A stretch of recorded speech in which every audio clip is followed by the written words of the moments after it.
ஆண்டவராகிய இயேசுவின் நாமத்தினாலே இந்த காலை வேளையில் கூட உங்கள் யாவரையும் வாழ்த்துகிறேன். கர்த்தர் உங்களை ஆசீர்வதிப்பாராக. இந்த நாளிலே கூட நீதிமொழிகள் 23:17 வசனத்தின் கடைசி பகுதியை கூட வாசித்து தியானிக்கலாம். நீ நாள்தோறும் கர்த்தரை பற்றும் பயத்தோடு இரு. மிக அருமையான வேதவசனம். ஒவ்வொரு நாளும் நம்ம என்ன செய்ய வேண்டும் என்று இந்த வேதவசனத்தில் சொல்லப்பட்டிருக்கிறார். அப்படி செய்யும்போது தேவன் நமக்கு எப்படிப்பட்ட ஆசீர்வாதத்தை கொடுக்கிறார் என்று 18ஆம் வசனத்திலும் சொல்லப்பட்டிருக்கிறது. முதலாவதாக, ஒவ்வொரு நாளிலும் கர்த்தருடைய பிள்ளைகள் அவரை பற்றும் பயத்தோடு இருக்க வேண்டும் என்று வேதவசனம் சொல்லியிருக்கிறதற்கு மாறாக இன்றைக்கு அப்படிப்பட்ட காரியங்களை செய்யாதபடிக்கு அநேகர் உலகத்தில் இருக்கிற அனைத்து காரியங்களை நினைத்து கவலைகள், வேதனைகள், மகிழ்ச்சியான காரியங்கள், அநேக காரியங்களை சிந்தித்து செயல்பட்டு கொண்டிருக்கிறார்கள். கர்த்தரை பற்றும் பயம் மிகவும் குறைவாக இந்த உலகத்தில் ஒவ்வொரு மனிதரிடத்திலும் காணப்படுகிறது.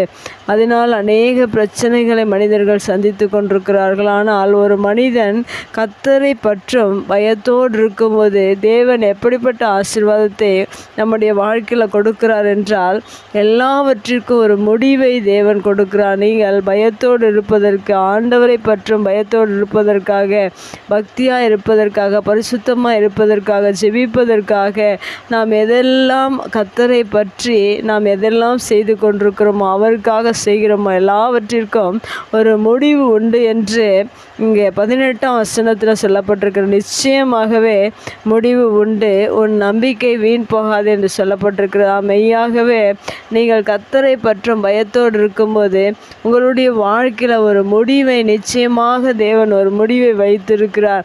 அதை தேவன் செய்து முடிக்க வல்லவராக இருக்கிறார்.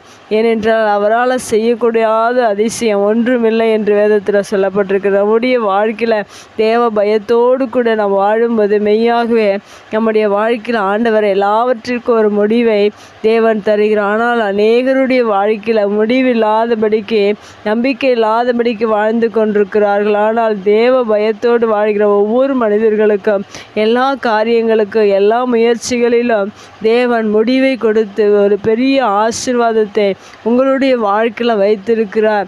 அடுத்ததாக வசனத்தில் சொல்லப்பட்டிருக்கிறது, உன் நம்பிக்கை வீண் போகாது என்று சொல்லப்பட்டிருக்கு. நாம் நம்பி இருக்கிற தேவன் ஒருபோதும் அந்த நம்பிக்கை உங்களுடைய வாழ்க்கையில் வீணாகாதபடிக்கு தேவன் அநேக நன்மைகளையும் ஆசீர்வாதங்களையும் உங்களுடைய வாழ்க்கையில் கொடுக்கிறவராக இருக்கிறார். அநேக காரியங்களின் மீது நம்பிக்கை வைக்கிறார்கள்.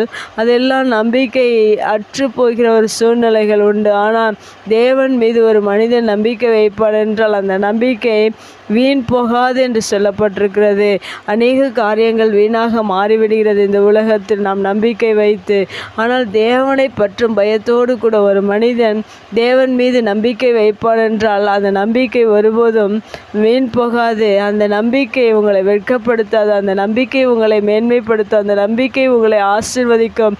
அந்த நம்பிக்கை உங்களை பாதுகாக்கும். இப்படிப்பட்ட அநேக ஆசீர்வாதங்கள் தேவன் பேரில் இருக்கிற அந்த நம்பிக்கையும் தேவனை பற்றும் பயத்தோடு கூட வாழக்கூடிய ஒவ்வொரு மனிதனுக்கும் தேவன் முடிவையும் கொடுத்து, நிச்சயமாக முடிவை கொடுத்து, நம்பிக்கை வீண் போகாதபடிக்கு ஆண்டவர் ஒவ்வொரு நாளும் ஒவ்வொரு மனிதனையும் நடத்துகிறவராக இருக்கிறார். இந்த வேத வசனங்களை நாம் தியானிக்கும்போது நாம் என்ன செய்ய வேண்டும் என்றால், ஒவ்வொரு நாளிலும் நாள்தோறும் தேவனை பற்றும் பயத்தோடு கூட வாழ கற்றுக்கொள்வோம். கர்த்தர் நம்மை ஆசீர்வதிப்பார். கண்களை மூடி ஜெபிக்கலாம். எங்கள் அன்பு தகப்பனே, இந்த அருமையான வார்த்தைக்காக நன்றி செலுத்துகிறோம்.